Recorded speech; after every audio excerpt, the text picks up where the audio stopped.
Welcome back to Bookview TV. Now this week we're talking with Dr. Reza Aslan. He's the author of the New York Times bestseller, ZEALOT, The Life and Times of Jesus of Nazareth. And it kind of leads me into this next area that I'd like to go into, which is this whole area of the amount of strife and blood spilled in the name of Jesus, Allah, even in some instances the Buddha. I mean, we have far-right Christians with guns who will kill doctors who perform abortions. There's the, ongoing Sunni Shia Islam fight across the Middle East. Even men in South Asia are now running militias in the name of the Buddha. And we had the Crusades 800 years ago, and now a Syrian civil war. And everybody is praising God whilst killing everyone and everything.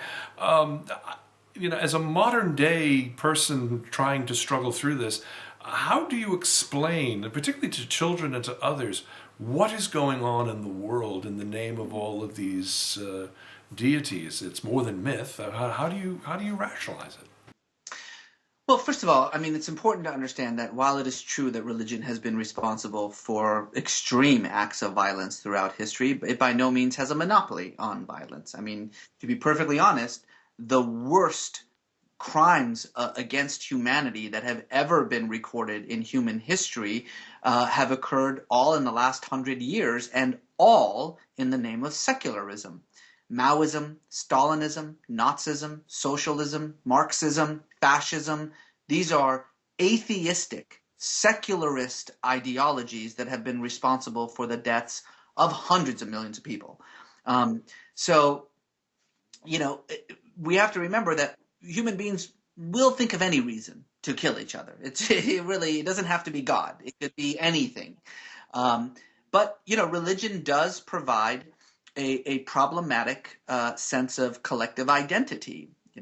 How we know who we are and is often a case, we often define who we are, I should say, in opposition to another.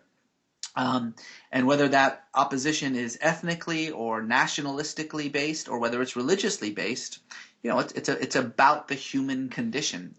Now that said, I don't think at the same time that we should be surprised that religion leads to violence, particularly monotheistic religions.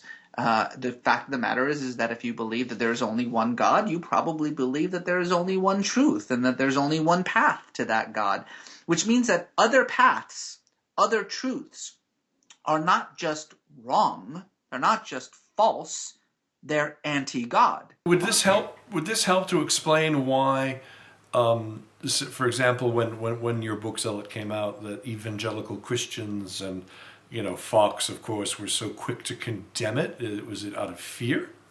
It's certainly fear. It is absolutely fear. That is the primary emotion.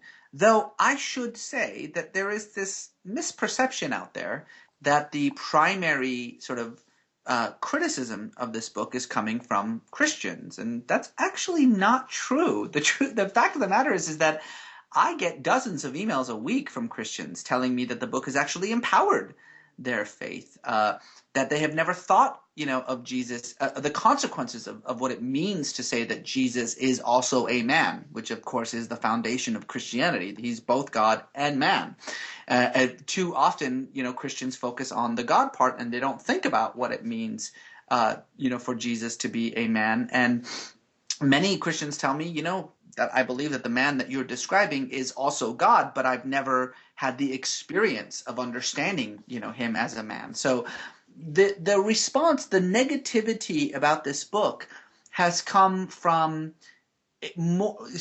yes, certainly there are very fundamentalist, Christians, people who think of the Bible as literal and inerrant, and so therefore they have a problem with this book. Absolutely. But the real sort of virulent response from this book has not come from the religious right, it's come from the political right. And I think there's a very simple reason for that. The Jesus that I am describing in this book is a Jesus that contradicts everything the political right thinks about Jesus. This is a Jesus that Fox News cannot abide by. Well, exactly, and it would fall against the meme, because of the the political right and the money focus and the seeming quickness to label those without as takers and losers. Yet, if one were to read the scriptures, so much of it is based on healing the sick, taking care of the poor, socialism, as it's caused. So yeah. The Pope just recently, issued this announcement in which he condemned capitalism, and Sarah Palin and Rush Limbaugh in the United States, called the Pope a liberal. And it's funny because these are figures who constantly claim to be speaking for Jesus. They're talking for Jesus's values, as though all Jesus ever talked about was guns and gays. And yet, the truth of the matter is, the real Jesus and what Jesus preached was about as far from what people like Sarah Palin and Rush Limbaugh preach as humanly possible. This is a man who, to put it in its most anachronistic terms, was a Middle Eastern socialist who, advocated the feeding of the poor and free healthcare. I mean, that's about the greatest nightmare for the political right in this country. The same, if Jesus showed up today and started preaching the same thing that he preached 2,000 years ago, the reversal of the social order wherein the rich will become poor and the poor will become rich, the first shall be last and the last shall be first, the very same people who claim to be speaking for him would be the ones who would be running for the hills. It's truly astonishing. I mean, and if you want to, here in socialist Europe, where I live, the children attend schools, and these are Church of Wales schools. So you talk about in the United States separation of church and state. In many instances, in Church of Wales and Church of England, they're force-fed Christian teaching every single morning. They have to take their exams at the end of school on this. And the interesting thing that happens, though, is when they reach high school. They balance all the lectures a bit more by looking at all cultures, but what is it that makes 95%, if not indeed a higher figure, of these children walk out of school after, being exposed to this for 12, 13 years and never attend another church service except for Easter, Christmas, funerals, or weddings? Well, I often joke that Christianity is not for kids. I mean, religion is not for kids. That this is, it's funny that this is what we do, is that we sort of force feed religion to our children because we think that that's how it will stick, and often it's the exact opposite. That's true.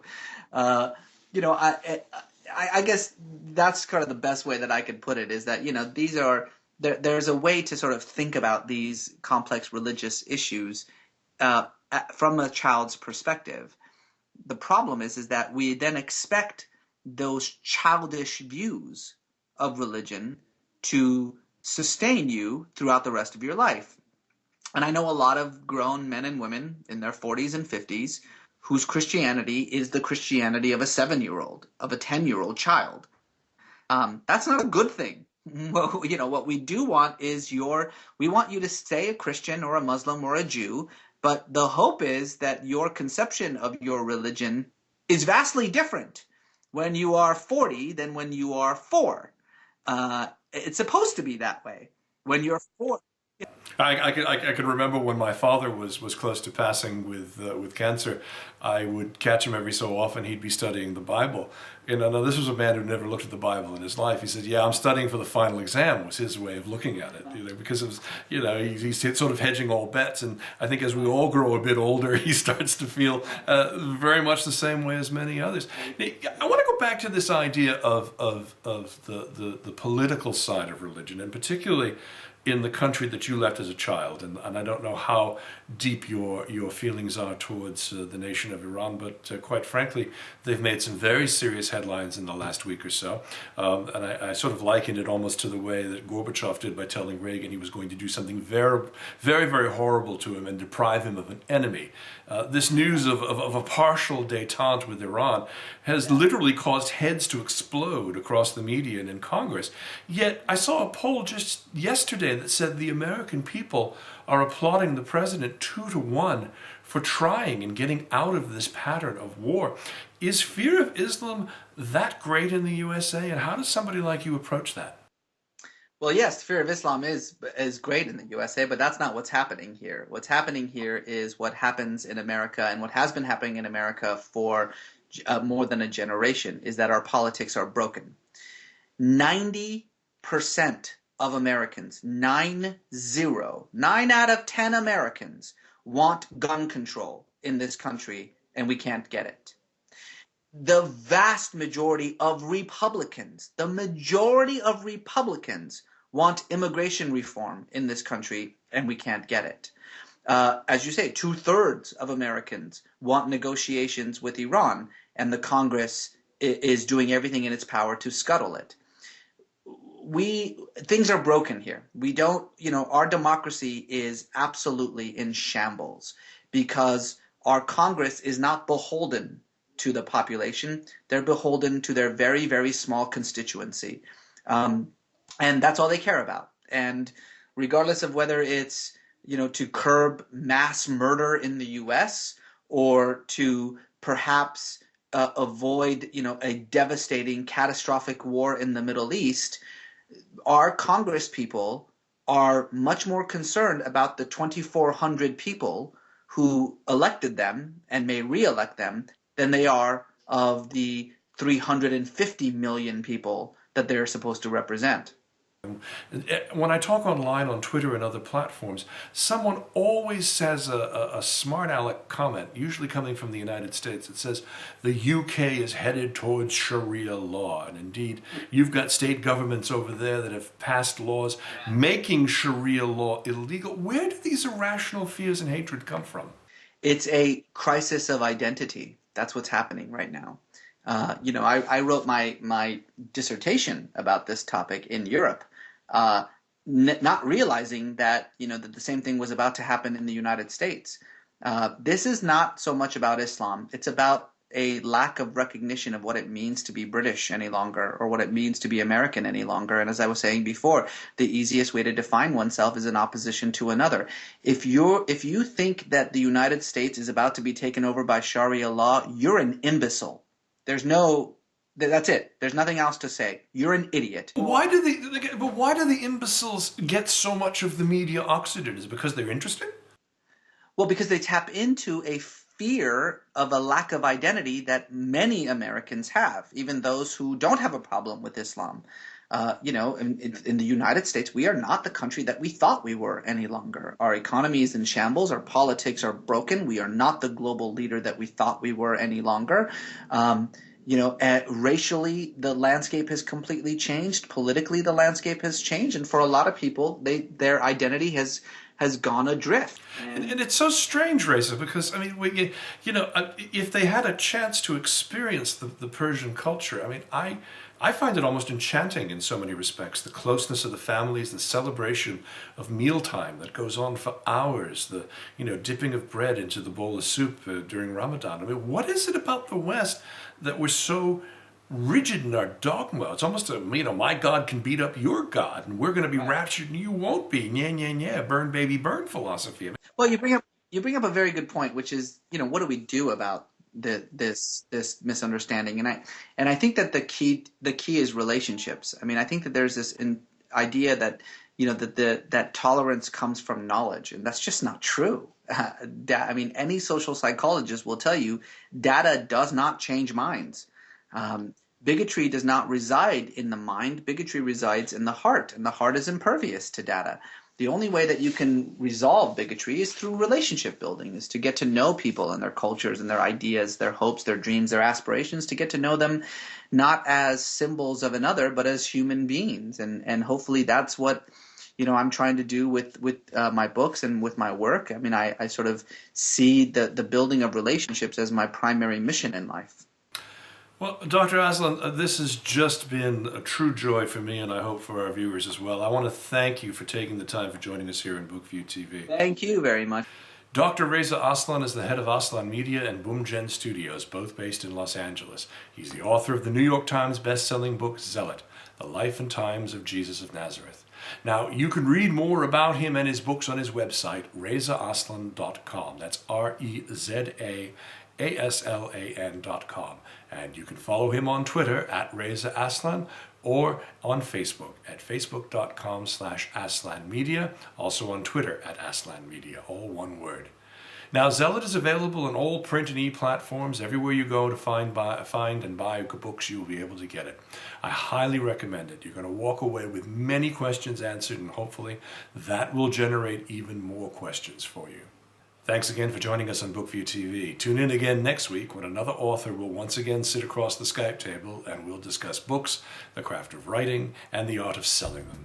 Next week we visit a trade show where a number of authors will pitch us their business books. Hope to see you then. I'm Dennis Campbell saying thank you for joining us and good night.